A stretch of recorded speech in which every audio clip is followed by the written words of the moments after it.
dan juga tadi. Selanjutnya marilah kita dengan khusyuk bersama-sama mendengarkan tausiah yang akan disampaikan oleh guru kita Al-Mukarram Pak Ustaz Dr. Haji Nur Irfan. Langsung saja kepada beliau kami persilakan. Allahumma sholli ala Muhammad. Assalamualaikum warahmatullahi wabarakatuh. Bismillahirrahmanirrahim. Alhamdulillahi rabbil alamin. Assalatu wassalamu ala asyrafil anbiya'i wal mursalin sayyidina wa habibina wa syafi'ina wa maulana Muhammadin sayyidil awwalina wal akhirin wa ala alihi wa ashabihi at-tayyibin at-tahirin, amma ba'du. Qala Allah Ta'ala fi kitabihil karim wa huwa astaqul qailin. A'udzu billahi minasy syaithanir rajim. Wa laqad khalaqnal insana min sulalatin min tin thumma ja'alnahu nutfatan fi qararin makin thumma khalaqnan nutfata 'alaqatan fa khalaqnal 'alaqata mudghatan fa khalaqnal mudghata 'idhaman fa kasawnal 'idhama lahman thumma ansha'nahu khalqan akhara fatabarakallahu ahsanul khaliqin. Shadaqallahul azim. Yang kami hormati Shahibul Bait Bapak Ustadz Bapak Asmin dan juga Bapak Aziz, sesepuh kita Bapak Haji Marsad Sobari, Ustadz Mahmud. Ini sayangnya mic-nya kayaknya Eco ya? dut ini. Iya sama nih, econya. Ekonya dikurangi atau mungkin karena jauh posisinya ini. Dimatiin aja. Ya. Alhamdulillah atas rahmat, karunia, hidayah, taufik Allah Subhanahu wa taala, pada sore hari ini kita bisa bermuajahah, berkumpul dalam rangka selamatan. Dalam rangka selamatan untuk ngapati. Kalau di bahasa kampung saya namanya ngapati. Kenapa ngapati? Karena ini berasal dari kata-kata papat. Papat itu 4. 4 itu 4 bulanan.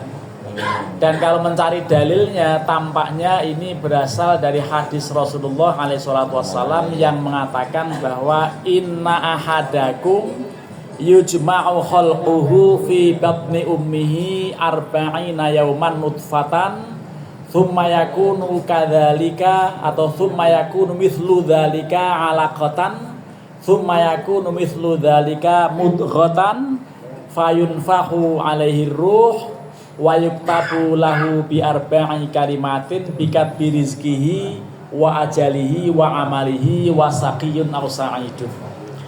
Sesungguhnya kalian semua, ya, salah seorang di antara kalian ini, berarti semuanya kita ini diciptakan oleh Allah dalam perut ibu kalian selama 40 hari pertama berbentuk nutfah. Ini nutfah bukan mani. Kalau mani yang baru keluar dan belum campur dengan sel indung telur, belum campur dengan ovum. Kalau mani sudah campur dengan sel indung telur yang disebutkan ovum atau ovaria, lalu sudah membuai, sudah terbuai, sudah menjadi embrio, namanya nutfah. Kalau baru keluar dari kita masih menempel di celana dalam, ya, masih baru keluar saja, namanya mani. Yang Al-Quran juga menyebut itu. Ya, jadi min maniyin yumna. Jadi kita ini diciptakan Allah dari mani yang yumna, yang muncrat, gitu. Dalam ayat yang lain disebutkan falyamduril insanu mimma khuliqa mimma indafiqin. Ya, hendaklah manusia mengambil pelajaran, meneliti, menelaah dari apa dia diciptakan. Maka dijawab oleh ayat itu, oleh ayat berikutnya, bahwa khuliqa mimma indafiqin. Manusia ini diciptakan dari air yang tadafuk, air yang dari bawah ke atas. Itu namanya muncrat. Kalau air yang dari atas ke bawah itu namanya jaroyanul ma, netes atau ngucur. Umumnya ngucur air itu, tapi air yang ini air istimewa karena disebut dengan air bahan baku manusia, itu ma'in dafiqin. Ya, dafiq ini yang muncrat ke atas. Jadi makin kuat muncratannya, makin kuat tadafuknya, maka makin subur. Jadi biasanya kalau kaki-kaki, ya kalau udah kakek-kakek sudah meleleh, Ya. gitu, sudah nggak muncrat gitu. Lah itulah makanya kalau udah kakek-kakek biasanya ya begitu. Itu makanya dikatakan ma'in dafiqin, air yang muncrat, yang memancar. Jadi memancar itu muncrat dari bawah ke atas gitu. Jadi kalau masih muda itu bisa sampai ke Kenceng ya. leher gitu ya. Itunya muncratnya itu kan. Tendangan. Bahkan ya tendangannya Tendangan kencang. kencang. Sama dengan mesin air Shimizu gitu. Jadi sama dengan tendangan mesin air Shimizu itu kencang gitu ya. Jadi tendangannya kencang, semburannya kencang. Itulah yang disebutkan dengan ma'in dafiqin. Karenanya kita tidak boleh sombong karena dia hanya kayak kami kita semua ini khuliqa mimma inda fiqhin yakhruju min baini sulbi wat taraib, yang keluar dari antara tulang sulbi dan tulang rusuk. Kita ini semuanya Allah ciptakan melalui ma inda fiqhin, yang dalam ayat 12 surat Al-Mu'minun disebutkan, ya dalam ayat lain dikatakan walaqad khalaqnal insana min sulalatin min tin. Sungguh kami menciptakan manusia dari saripati. Dari saripati yang asalnya dari tanah. Mari kita inventarisir di piring kita ini, lihat nih. Ada pisang, ada salak, ada opak, ada semangka, ada apa lagi nih? Ya itu sudah ya. Jadi yang ada di sini yang kelihatan itu mulai dari pisang, opak, salak, semangka, itu semuanya asalnya dari saripati tanah. Mana di antara ini yang tidak tumbuh di tanah? Nggak ada kan? Ini dari opak dari singkong juga dari tanah. Semua dari tanah. Lah, semua dari tanah itu kemudian jadi saripati ketika kita konsumsi, ketika kita makan, kita minum, itu akhirnya menjadi air mani. Itu. Jadi air kita ini dari saripati tanah karena kita bahan bakunya dari mani. Dan ketika mani sudah bercampur dengan ovum atau sel indung telur dari wanita atau dari istri, ini harus dari istri. Walaupun istri, misalnya istri kedua, istri ketiga nggak apa-apa. Yang penting izin istri pertama, pasti nggak diizinin. Sah. Dari istri mana saja, yang penting istri. Yang nggak boleh dari wanita asal wanita, gitu kan? Kalau begitu nanti menjadi persoalan. Jadi ini kalau yang sudah berpadu dengan sel indung telur namanya nutfah. Lah Allah ciptakan dalam 40 hari pertama namanya nutfah. Kemudian 40 hari berikutnya namanya alaqah. Alaqah itu seperti anak tawon itu. Jadi kalau kita ketemu rumah tawon, ada yang putih-putih gantung di atas. Itu anak kita semuanya ini dulu. Yang kemudian anaknya Mas Aziz ini ada di rahim istrinya, sedang ada di atas menggantung. Itu namanya nutfah. 40 hari pertama namanya nutfah.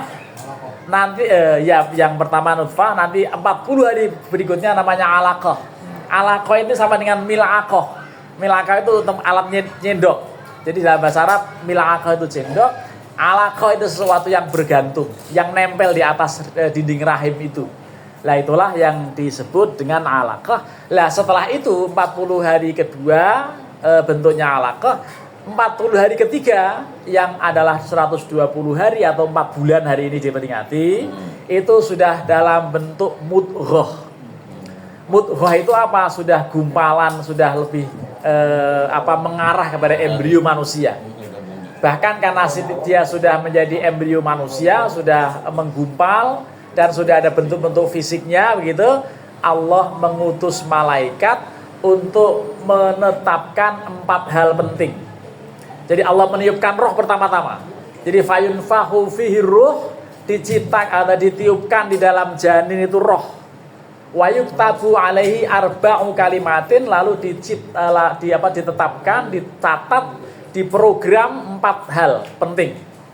Yang pertama bikabi rizkihi, berapa rizki yang akan dia peroleh selama hidup dalam selama periode hidup itu, atau kemudian perinciannya tiap bulan mau diterima berapa. berkisar antara 10 sampai 15 juta atau antara 15 sampai 50 juta begitu ya, tergantung profesinya, tergantung rizkinya. Itu dikatakan bikat birizkihi. Yang kedua wa ajalihi, diciptakan juga, ditentukan juga ajalnya kapan. Ya, ajalnya kapan sudah ada itu programnya. Sayangnya kita dan alhamdulillah tidak tahu. Kalau tahu kita hari mati ya nggak enak makan opak. Apalagi yang sakit gigi gitu ya. Jadi kita tidak diberitahu kapan akan meninggal, tapi sudah Allah tentukan itu di zaman azali, di zaman waktu roh ditiupkan. Jadi berapa rizkinya sudah Allah catat. Kapan akan meninggal Allah sudah program. Wa amali, bahkan amalnya atau profesinya itu sudah Allah ceritakan. Lalu yang terakhir, yang keempat adalah wa sa'idun aw syaqiyun, atau kebalik, wa syaqiyun aw sa'idun, apakah dia akan senang atau akan tidak senang, sengsara atau bahagia, Allah sudah ciptakan, Allah sudah program di dalam alam rahim itu. Karenanya maksudnya celaka itu masuk neraka, maksudnya bahagia masuk surga. Surga dan neraka, mati, hidup, rizki, itu semuanya sudah Allah tentukan. Kalau jodoh, ini bagian dari rizki, juga Allah tentukan. Tetapi terkadang sudah berpacaran lama, enggak jadi. Pacaran yang baru sebentar, tiba-tiba jadi. Bisa begitu. Ini karena bagian dari rizki. Oleh karenanya, para hadirin, para kaum muslimin, muslimatnya ada kan yang di dalam dapur kali ada. Jadi ini selamatan 40 hari ini dalam rangka menyambut tiupan roh, karena Allah akan tentukan 4 hal penting itu. Ya, oleh karenanya ya disambut dengan doa. Makanya doanya tadi surat Maryam saya membaca, surat Yusuf beliau membaca, surat apa lagi? Surat Luqman, surat apalah pokoknya yang menggambarkan mengenai tokoh-tokoh baik gitu ya. Kalau Luqman malah ini pendek, hanya 3 lembar gitu ya, 3 halaman kalau nggak salah. Nah, itu jadi Yusuf cukup panjang ya. Kalau Maryam tadi saya hitung 7 halaman gitu ya. Apa yang kita baca mudah-mudahan menjadi wasilah, mudah-mudahan menjadi lantaran anak keberapa ini? Anak kedua, mudah-mudahan sehat ya, mudah-mudahan sehat ibunya yang dikandungnya dan melahirkan. Kalau sekarang 4 bulan berarti sekitar 3 bulan lagi ya, berapa? 5 bulan lagi ya, sekitar 5 bulan lagi nanti akan hadir, akan ada menjadi pelengkap keluarga kita, keluarga Pak Aziz. Mudah-mudahan menjadi dzurriyyah thayyibah, mudah-mudahan menjadi dzurriyyah shalihah, menjadi generasi yang berkualitas. Di dalam ayat ini Allah terangkan mengenai proses penciptaan manusia setelah dari sulalatin mintin tadi, saripati yang berasal dari tanah. Karena tanah menghasilkan sala, menghasilkan opak, menghasilkan semangka, menghasilkan pisang dan macam-macam, termasuk beras yang kita konsumsi, termasuk juga daging yang kita konsumsi, apakah sapi, apakah kambing, apakah biri-biri, semuanya itu kan makanannya dari tanah semua itu. Dan kemudian intinya saripatinya jadi air mani yang kemudian jadi nutfah, kemudian menjadi alaqah, mudghah, dan menjadi janin. Janin dengan bayi apa bedanya? Kalau janin masih belum terlihat, walaupun sudah diketahui jenis kelaminnya karena melalui USG 3 dimensi. Ya, janin itu sama dengan jin, tidak terlihat. Zaman dulu memang orang nggak bisa lihat. Sebelum lahir nggak akan tahu laki mau perempuan, hanya dibaca, diterka melalui paras ibunya. Kalau waktu hamil ibunya kelihatan cantik, insya Allah perempuan. Tapi kalau kelihatan kemproh gitu, kelihatan acak-acakan, tuh laki-laki gitu ya.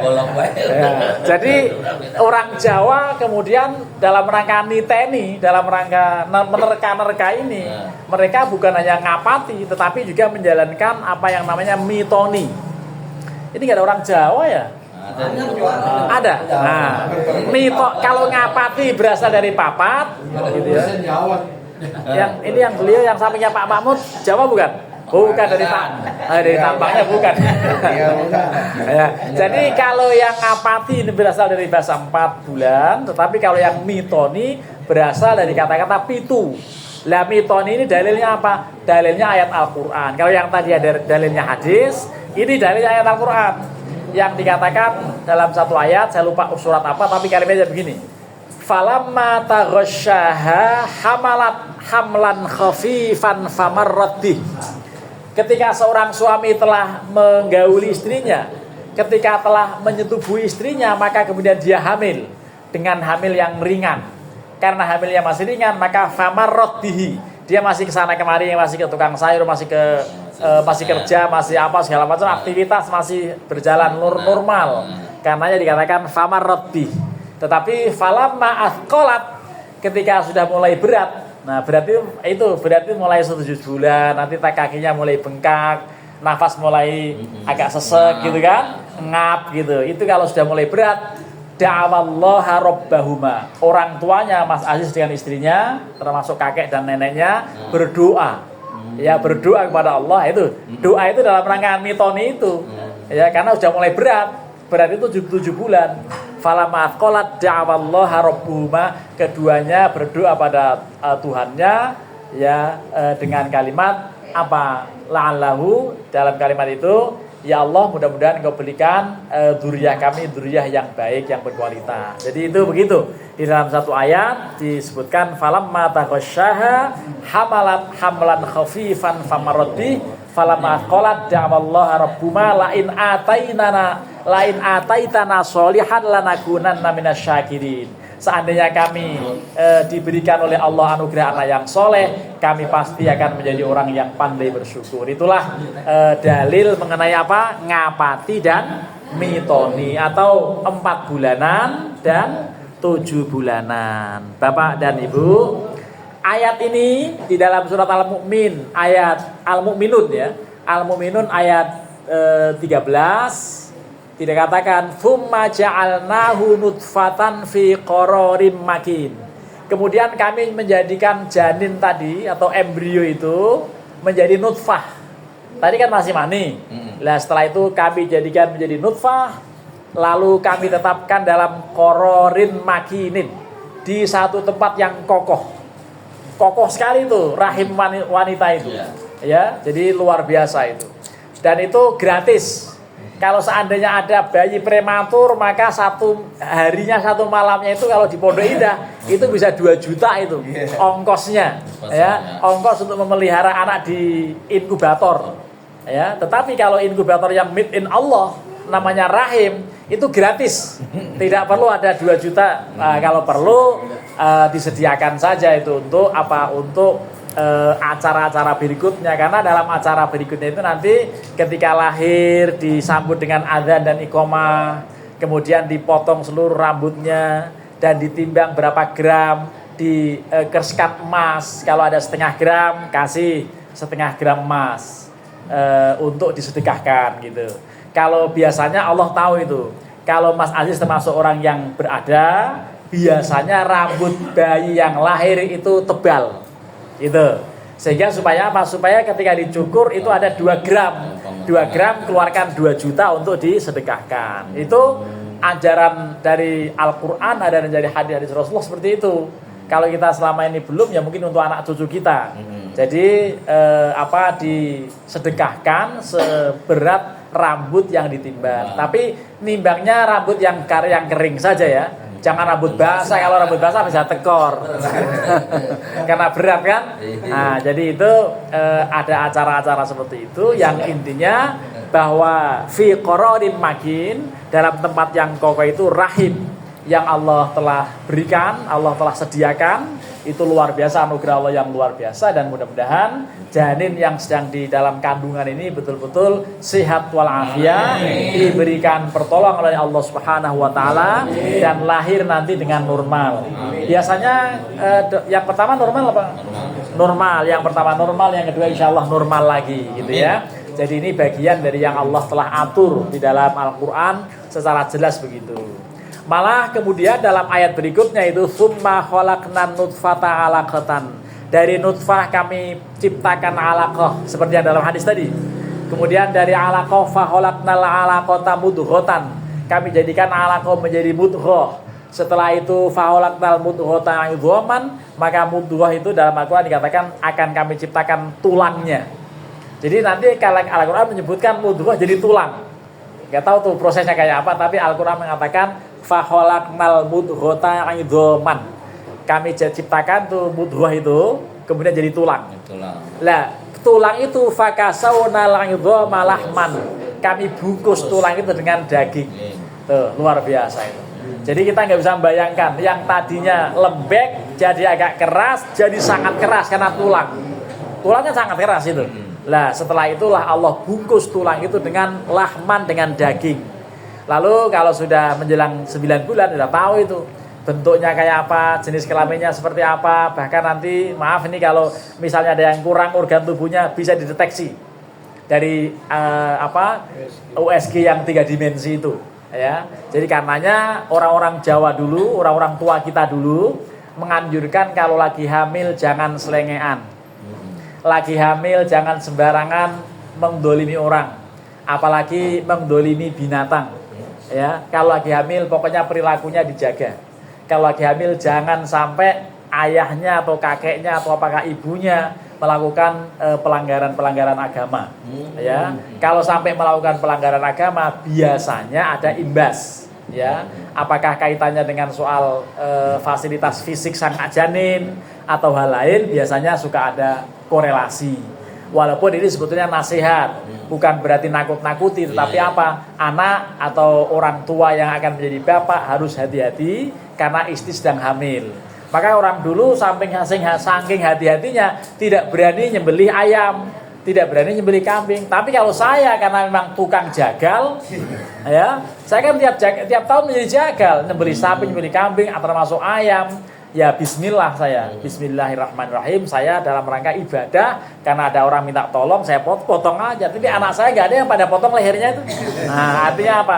Berarti kalau ibadah nggak masalah, gitu. Termasuk misalnya saya dulu pernah waktu istri saya hamil di rumah ada ular kobra masuk. Coba kan bahaya sekali itu. Ya akhirnya ditangkap sama warga dan dimasukin karung sama warga mau dibuang di kali. Tapi kalau dibuang di kali tetap berbahaya. Oleh karenanya kita bunuh aja. Siapa yang berani dibunuh? Saya bismillah berani dibunuh. Saya hajar itu ular kobra itu. Ya, saya hajar remuk, aduh langsung saya buang di kali. Ya, ini bagian dari pengalaman pribadi yang alhamdulillah tidak ada menjadi masalah. Yang penting niatnya menyelamatkan keluarga, menyelamatkan anggota, menyelamatkan masyarakat dari bahaya, tidak akan menjadi masalah. Yang menjadi masalah kalau melakukan kedoliman. Contohnya apa kedoliman? Ya nggak usah dicontohin lagi lah. Jadi kalau ada orang tiba-tiba nonjokin orang nggak salah gitu ya, itu sampai anak itu babak belur nggak bisa bangun, nanti jangan-jangan bayinya lumpuh, begitu itu. Itu artinya apa? Artinya kedoliman jangan dilakukan terhadap orang maupun terhadap makhluk Allah yang lain, karena sangat berpotensi menjadi kembali pada kita. Karena Allah berfirman, in ahsantum li anfusikum wa in asatum falaha. Jika kalian berbuat baik, maka sebetulnya kalian sedang berbuat baik pada diri kalian. Tetapi kalau kalian berbuat jahat, itu imbasnya akan Anda peroleh. Jadi karenanya kita berusaha terus untuk selalu melakukan kebaikan-kebaikan. Lalu ditutup oleh ayat ini, tsumma ansya'nahu khalqan akhara. Kemudian kami jadikan, kami kembangkan makhluk itu menjadi makhluk yang lain dan siap lahir. Nah, lahirnya nanti pada saat 9 bulan lebih. Katanya 9 bulan 10 hari biasanya. Ya, kadang-kadang maju, kadang-kadang mundur. Itu bagian dari pengalaman masing-masing. Dan alhamdulillah saya juga baru menyambut cucu perdana. Ya, jadi cucu pertama saya lahir tanggal 6 Syawal kemarin, makanya saya nggak pulang kampung. Dan sekarang lagi seneng-senengnya gendong cucu, gitu ya. Jadi orang memanggil saya menjadi kakek. Ya, tapi baru kakek, belum kakek-kakek, gitu ya. Jadi begitulah suratan takdir, yang tadinya anak menjadi punya anak, yang tadinya masih bapak menjadi kakek-kakek. Kemudian fatabarakallahu ahsanul khaliqin, maha suci Allah. Allah lah zat yang sebaik-baiknya menciptakan apapun. Jadi pencipta yang paling unggul itu Allah Subhanahu wa taala. Lantaran suami istri, lantaran ayah dan ibulah kita lahir. Terakhir pesan Imam Syafi'i terkait dengan akhlak bahwa nanti kalau ada bayi lahir, kita ingat-ingat nih, bayi lahir biasanya nangis, betul nggak? Kalau sampai nggak nangis, jangan-jangan yang nangis orang tuanya, gitu kan? Jadi nangis itu bahkan kalau belum nangis biasanya karena minum air ketuban terlalu banyak.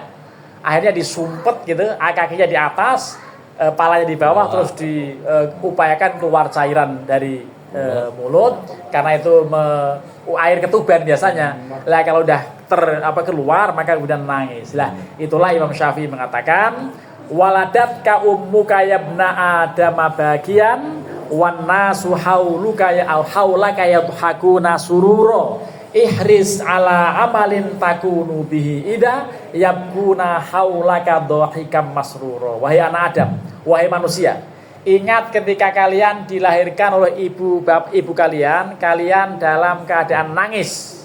Kan kita nangis dulu itu, walaupun nggak ingat. Ya. Sementara orang-orang yang menjaga, yang menunggu kalian lahir, ketawari yang gembira. Oleh karenanya semangatlah untuk beramal soleh, supaya dengan amal soleh, amal kebaikan itu nanti orang-orang bisa menangisimu ketika kamu meninggalkan dunia ini dalam keadaan senyum. Nah, mudah-mudahan kita cukup menangis sekali waktu lahir, tetapi jangan sekali-kali menangis waktu mati karena dihajar orang babak belur. Mudah-mudahan, terima kasih, ada manfaat. Wallahul muwaffiq ila aqwamit thoriq. Assalamualaikum warahmatullahi wabarakatuh. Terima kasih.